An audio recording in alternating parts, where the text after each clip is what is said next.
I want to talk about a couple of special cases that can arise when we're working with integration by parts.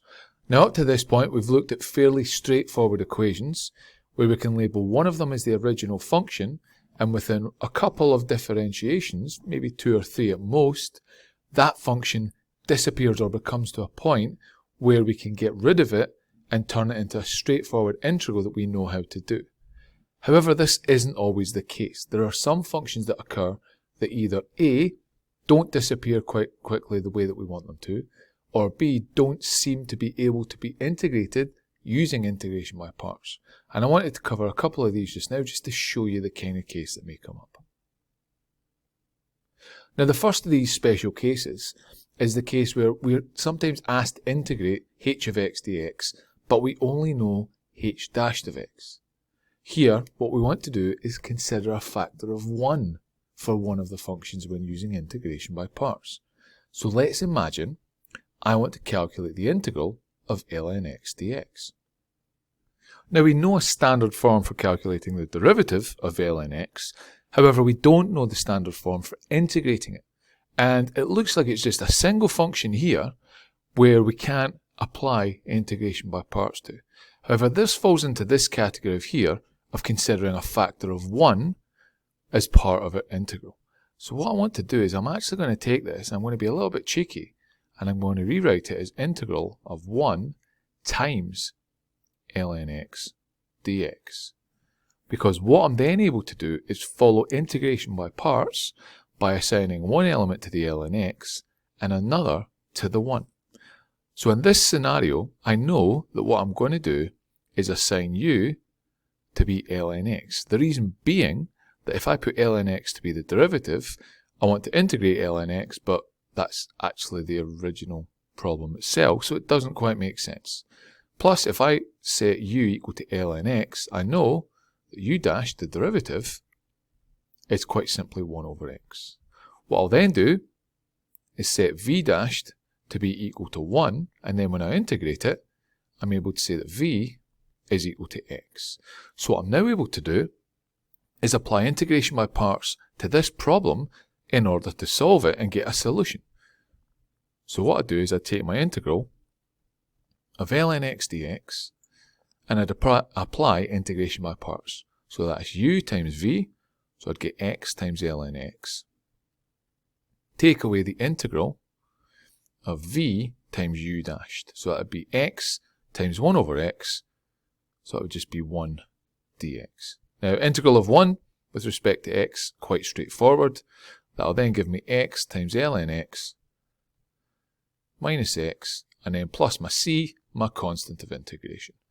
This first part here I could factorise if I wanted, and have x bracket ln of x minus 1, and then my plus c at the end.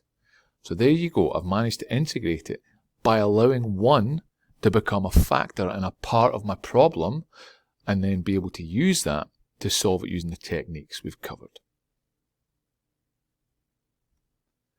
Another special case is that when we work through our derivatives, when we're working with our u dashed, or v and our v dashed, sometimes the functions don't disappear.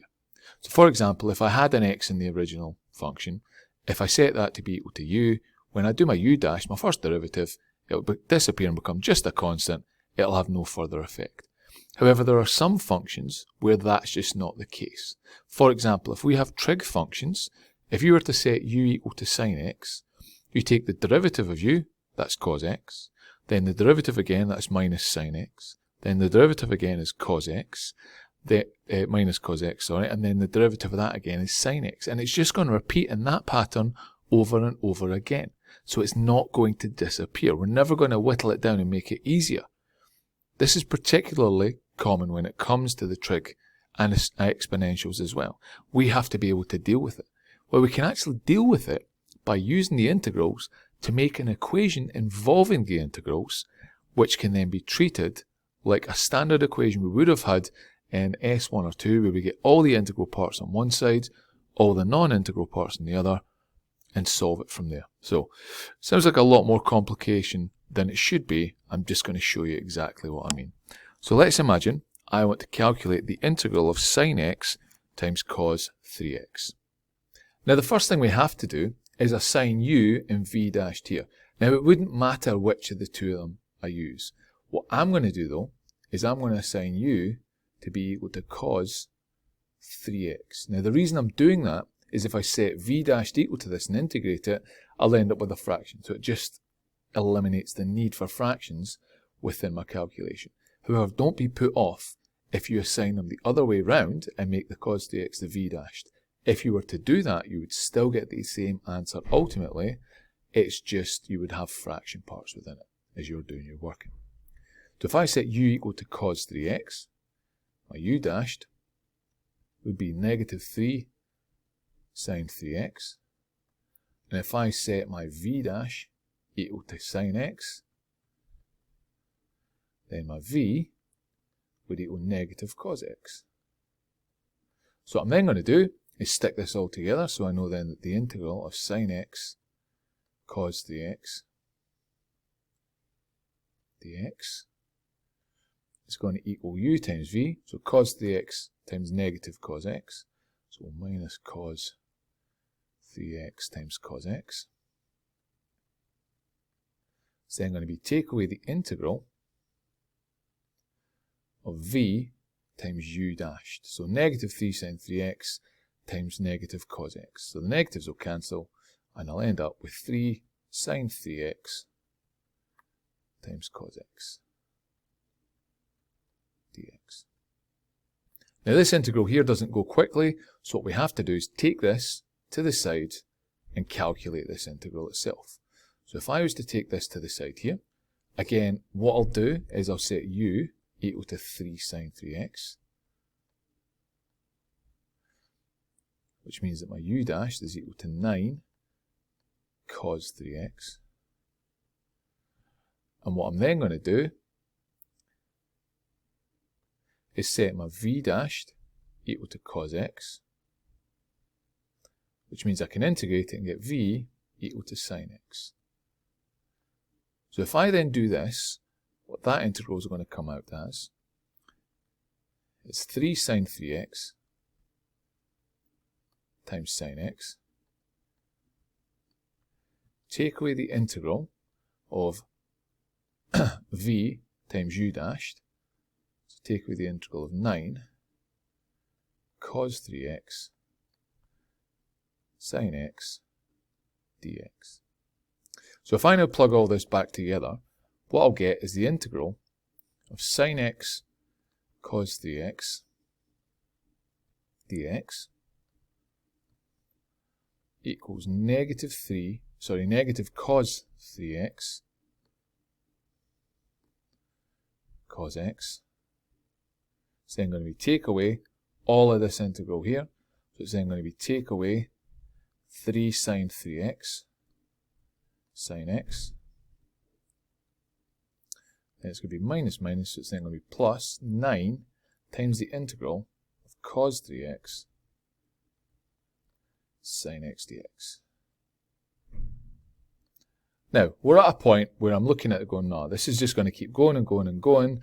I'm never going to get rid of it. However, look at the left side, look at the right side. This side has integral of sine x cos 3x dx. This side has 9 times the integral of sine x cos 3x dx. These are the same things. So treat this like you would an equation if we solved it in S1 and S2. Get everything with the integral on one side and get everything without the integral on the other side. So what I'm going to do is I'm going to take this across here by subtracting an integral from both sides, and I'm going to take both of these terms to the other side by adding them. So what I'm then going to effectively end up with is 8 times the integral of sine x cos 3x dx equals cos 3x cos x plus 3 sine 3x sine x. And then what I'm also going to do is add on a plus c, because I'm going to get a constant of integration where I have to calculate it out. If I then divide through by 8, what I'll end up getting is the integral of sine x cos the x dx equals an eighth of this. So 1/8 of cos dx cos x plus 3 sine 3x sine x. I'll close the bracket and then just put my plus c. So this one here is solved in a slightly more intriguing manner by getting the original integral, so done it a couple of times to get to there, and then treating it like an algebraic equation from s1 and s2, where essentially we had the rule of get all the x's to one side, all the numbers to the other. Well, in this case, it's get all the integrals to one side, all the non-integral terms to the other, and solve it from there. Quite an interesting little trick. Occasionally, what we might need is to introduce a factor of 1, and the reappearance of the original integral may occur throughout our working. Now this requires us to be able to recognise this and do a little bit of algebra and use this to our benefit. So let's imagine I have this integral of square root of 1 minus x squared dx. I'm going to rewrite that as the integral of 1 times 1 minus x squared to the half dx. And from that, what I'm going to do is I'm going to pick v, so u, equal to my 1 minus x squared to the half. So I get my u dash equal to negative x bracket 1 minus x squared to the negative a half. I'm going to take the derivative and I'm going to set v dash equal to 1. So my v equals x.